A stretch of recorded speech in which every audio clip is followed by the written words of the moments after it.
जितै भक्तलै रणनमोहन लखतै किङ्कणे मञ्जुलम् श्यामलम्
सुरगुरुं वन्दे जगत्कारणं वन्दे पन्नगभूषणं मृगधरं वन्दे पशूनां पतिं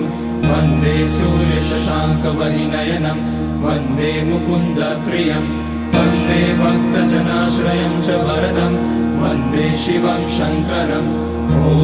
मृत्युञ्जयाय रुद्राय नीलकण्ठाय शम्भवे अमृतेशाय शर्वाय महादेवाय ते नमः।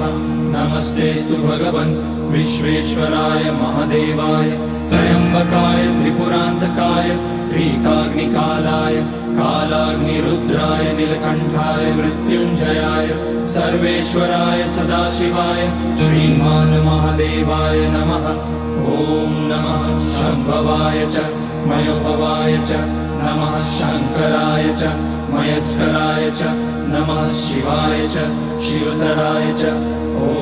त्र्यम्बकं यजामहे सुगन्धिं पुष्टिवर्धनम् उर्वारुकमिव बन्धनान् मृत्योर्मुक्ष्यमामृतात् नागेन्द्रहाराय त्रिलोचनाय भस्माकराय महेश्वराय नित्याय शुद्धाय दिगम्बराय तस्मै नकाराय नमः शिवाय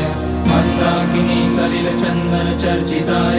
नन्दीश्वर प्रमथनाथ महेश्वराय मन्दार पुष्य बहुपुष्य सुपूजिताय तस्मै मकाराय नमः शिवाय शिवाय गौरी वदनाब्जवृन्द सूर्याय रक्षाध्वरनाशकाय श्रीनीलकण्ठाय वृषध्वजाय तस्मै शिकाराय नमः शिवाय वसिष्ठकुम्भोद्भगौतमार्य मुनीन्द्रदेवार्चितशेखराय चन्द्रार्कवैश्वानरलोचनाय तस्मै वकाराय नमः शिवाय